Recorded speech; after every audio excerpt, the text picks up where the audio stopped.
Hai sobat, gimana kabar kalian? Semoga disehatkan selalu dan banyak rezekinya, amin. Jangan lupa untuk berlangganan. Dengan Anda berlangganan, Anda menjadi orang pertama di channel ini yang memiliki hak istimewa.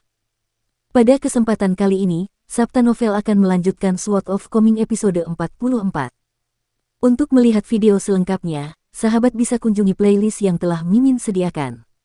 Yuk mari, kita berimajinasi bersama dan masuk ke alur ceritanya.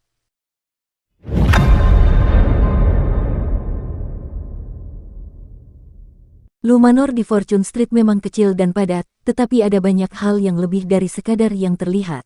Bahkan wanita dari klan Su di kota Lightbreeze merasa bahwa segala upaya yang mungkin telah dilakukan, dan tidak ada cara lain untuk memperbaiki tempat ini. Di dalam paviliun tepi danau, wanita itu bersandar malas di pagar paviliun dengan ekspresi puas, baru saja berhasil mengamankan baju zirah bersisik dari klan Liu. Dia dalam suasana hati yang begitu baik sehingga meskipun Lu Zhenchun berdiri di tangga paviliun tepi danau, dia tidak menganggapnya sebagai sesuatu yang mengganggu seperti biasanya. Putranya mengenakan jubah merah besar, berdiri di bangku panjang sambil melemparkan makanan ikan ke danau kecil.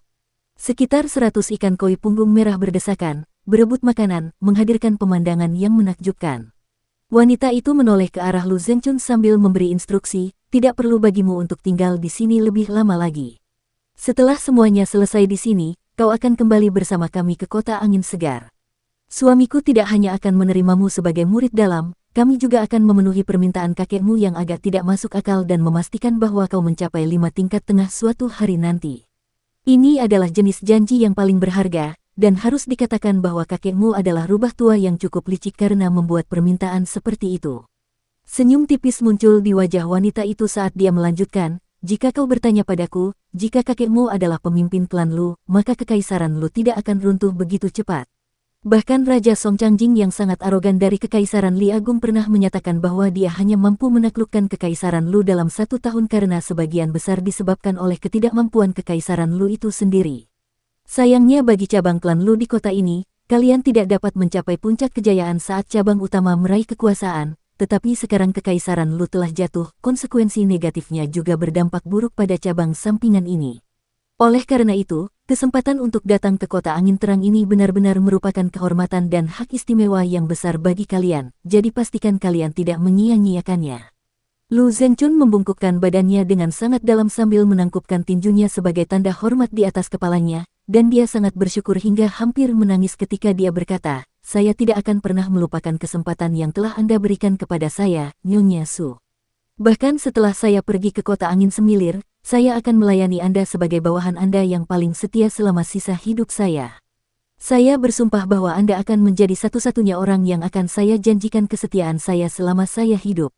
Wanita itu menyipitkan matanya dengan cara menggoda sambil tersenyum dan berkata dengan suara lembut, pastikan kamu tidak membiarkan suamiku, calon majikanmu, mendengar apa yang kamu katakan tadi. Atau, mungkin kamu bisa mengulangi apa yang kamu katakan di sini kepadanya saat kamu bertemu dengannya. Barangkali Lu Zhenchun tidak lagi merasa malu untuk berlutut kepada orang lain setelah berlutut kepada Liu Xianyang di gang Vas Tanah Liat, tetapi setelah mendengar ancaman terselubung dari wanita itu, dia langsung berlutut, lalu bersujud di anak tangga teratas di luar paviliun tepi danau sambil berkata dengan suara gemetar, aku tidak akan berani melupakan orang yang memberikan kesempatan ini kepadaku. Wanita itu tersenyum dan melambaikan tangannya dengan acuh tak acuh. Kamu bisa bangun sekarang. Bicaralah dengan tindakanmu, bukan kata-katamu. Jalan kultivasi itu panjang dan sulit, dan pada akhirnya, sifat aslimu akan terungkap. Lu Zhenchun mundur dari paviliun tepi danau, baru berbalik setelah menuruni tangga.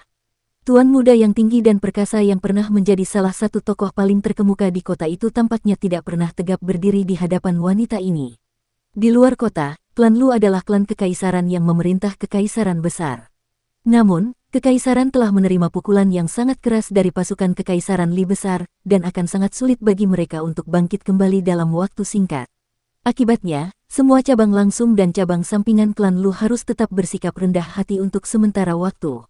Kalau tidak, mengingat kekuatan dan reputasi kota angin terang, tidak mungkin wanita itu berani mengambil alih cabang klan Lu di kota ini dan memerintah tuan mudanya seolah-olah dia adalah pelayannya. Faktanya, jika kekaisaran Lu berada di puncak kekuasaannya, bahkan gadis kecil dan pelayannya yang sudah tua dari Gunung Sun Skok tidak akan berani memperlakukan klan Lu dengan hina seperti itu. Saat ini, Klan Lu bagaikan seekor naga yang terdampar di pantai, dan terpaksa menundukkan kepalanya selama masa-masa sulit ini. Anak laki-laki berjubah merah itu terkekeh, pria itu memang terlahir untuk menjadi budak. Mengapa ibu setuju membawa sampah menyedihkan itu bersama kami? Ibu tidak akan benar-benar membuat ayah mengangkatnya sebagai muridnya, kan? Dan ibu berjanji akan membawanya ke 5 tingkat menengah. Sejak kapan semudah itu mencapai tingkat itu? Wanita itu tersenyum sambil menjawab, Lu Zhenchun mungkin pria kecil yang menyedihkan, tetapi dia tidak sepenuhnya tidak berjasa. Bakatnya cukup biasa-biasa saja, jadi akan sangat beruntung jika bisa menjadi murid luar ayahmu, tetapi pada akhirnya, dia hanyalah renungan dalam urusan yang jauh lebih besar yang sedang terjadi.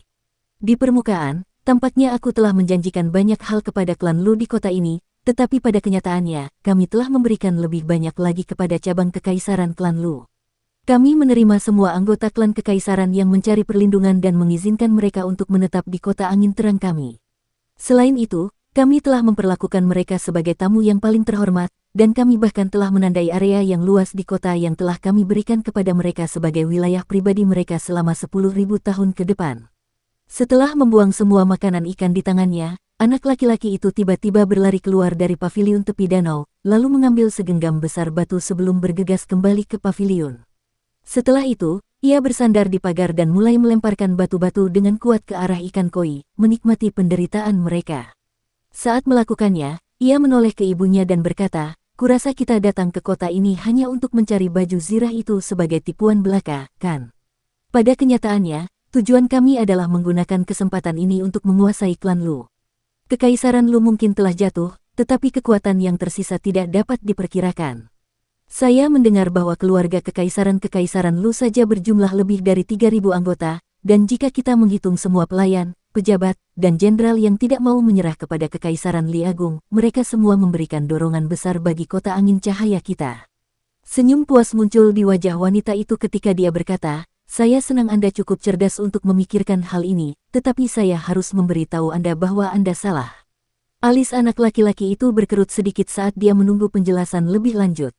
Ada hal lain yang lebih penting dari baju sirah itu daripada yang terlihat.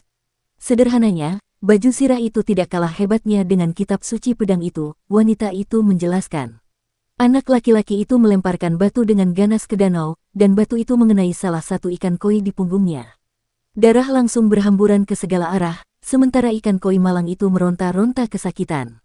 Dukung terus channel YouTube Sabta Novel. Tatapan mata penuh semangat muncul di mata anak laki-laki itu saat dia berkata, "Kekuatan ayahku adalah kekuatan ofensifnya." Dalam hal itu, dia tidak jauh di belakang Song Changjing dari kekaisaran Li Agung. Sayangnya, dia selalu tertahan oleh kondisi fisiknya yang lemah, jadi dia selalu lemah terhadap lawan yang melawan api dengan api dan melakukan segala cara untuk melukainya, bahkan jika itu berarti mereka sendiri yang terluka dalam prosesnya. Itulah sebabnya dia tidak mampu membuat namanya terkenal dan mengapa dia diperlakukan sebagai bahan tertawaan. Bahkan anggota klan kita sendiri di kota angin semilir berani mengolok-olok kita di belakang kita. Mungkinkah setelah ayahku memperoleh baju sirah ini, kekurangan pertahanannya akan diperhitungkan, dan dia akan mampu berdiri berhadapan langsung dengan Song Changjing? Wanita itu menggelengkan kepalanya sekali lagi. Anak laki-laki itu membanting telapak tangannya ke pagar sambil berteriak dengan ekspresi marah, "Berhentilah mempermainkanku." Sekalipun dia berhadapan dengan ibunya sendiri, dia memamerkan taringnya bagaikan anak harimau. Wanita itu tidak pernah merasa tidak pantas jika putranya membentaknya. Hal ini dikarenakan ada sosok yang sangat berkuasa yang telah menilai putranya sejak lahir dan menyatakan bahwa putranya memiliki keganasan seperti harimau dan serigala, disertai dengan bakat luar biasa yang membuatnya lebih unggul dari yang lain. Wanita itu dengan sabar menjelaskan, "Jika ayahmu berhasil menguasai baju zirah, dia akan mampu melangkah maju dalam kehebatannya dalam menyerang. Saat itu tiba, kekurangannya dalam bertahan tidak akan menjadi masalah lagi. Dia akan mampu menghancurkan semua musuhnya dengan kekuatan yang luar biasa, dan menyerang akan menjadi pertahanan terbaik baginya." Anak laki-laki itu langsung tertawa terbahak-bahak. "Itulah yang ingin ku dengar. Saat itu tiba, aku akan meminta ayahku untuk mulai membunuh semua anggota klan kita yang berbicara buruk tentang kita di belakang kita.